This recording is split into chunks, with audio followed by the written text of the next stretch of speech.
Hello and welcome to Lamphere High School's #1 sports show, Shot Clock, the show in which many topics from the world of sports are discussed and our panelists are given 24 seconds to make their point. I'm your host, Remi. On the episode this week, we'll be discussing whether or not Johnny Manziel should have started for the Cleveland Browns. Are the Detroit Lions contenders or pretenders? And we'll also discuss who the top 4 picks are for the guys for college football playoffs this week. This week on the show, we have the sports guru, Dwayne Hogan, the Hindu of hoops, Mr. Woolley, and our young buck, Noah Suit. We also can't forget about our timekeeper either, Alex Peace. After having a somewhat good performance, Johnny Manziel has found his way back onto the bench after subbing for the struggling Brian Hoyer.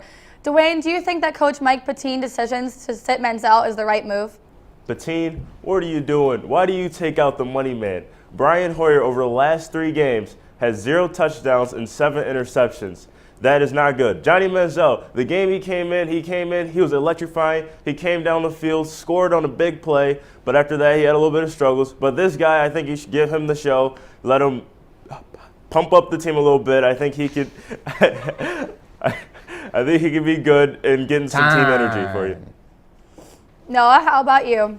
Am I the best panelist out of all 3 of us? The answer is yes. Therefore, Johnny Manziel should start. He should have started from week 1. Okay, Brian Hoyer's time is up. He's too inconsistent for me. And with the Browns in a surprising playoff contention, they need a spark. And if you need a spark, that's Johnny Manziel, baby. He would be good for the city, good for the fans, good for the organization, and he'd bring positive energy to the struggling Browns at this time. Money, baby. Let's go. Mr. Woolley, what's your take? I guess if you just shout and get really, really excited about Johnny Manziel, it'll make him a better quarterback. But the fact of the matter is that Johnny Manziel is going to fall into the category of past hype machine generated type of quarterbacks who fall flat on their face. Ryan Leaf comes to mind. Andre Ware comes to mind. These college quarterbacks that, are big time players at that point and just fall flat on their face. Sit them. Currently, the Detroit Lions are off to a 9-4 start, but this team we all have seen choke in recent years. Are they pretenders or contenders is the real question here. Noah, what's your take? Well, I have to say that the Lions are big-time contenders. They are 9-4. They just beat the struggling Tampa Bay Buccaneers, but that's all right. Defense is key for the Lions. The secondary is looking good. We have a healthy Calvin Johnson, and then if he's double coverage or even triple coverage, we have Golden Tate to throw to. Reggie Bush seems to be back, and Stafford is clutch in the 4th quarter. He's pretty All right, Mr. Woolley, do you think they're pretenders? I think at any time the Kool-Aid man's going to burst through the door and, oh yeah, Noah Suit, thanks for drinking the Kool-Aid. Because the Lions are not and never will be contenders. The Lions have shown over their past history that they can dangle enough of a carrot out there that you just keep chasing after it and buy all those season tickets. They won't even make it into the first round of the playoffs. They're going to go up to they're going to go into Green Bay and get cold, forget their Under Armour, and get drilled by the Dwayne, the next 24 seconds are yours. I'm going to have to agree with Mr. Woolley. The Lions are pretenders. I don't even think the team will make the playoffs. The Seattle Seahawks, they're hot right now, and they're tied with Arizona to make the playoffs. Arizona, without their star players, they're still doing good this year. They're winning games. And then you look at the Dallas Cowboys division with the Cowboys and the Eagles. They're both winning games. So I see them having the last 2 wild card spots. So Lions not even in it because Green Bay's going to win the division. Welcome to the Lions Den. Welcome to the Lions Den.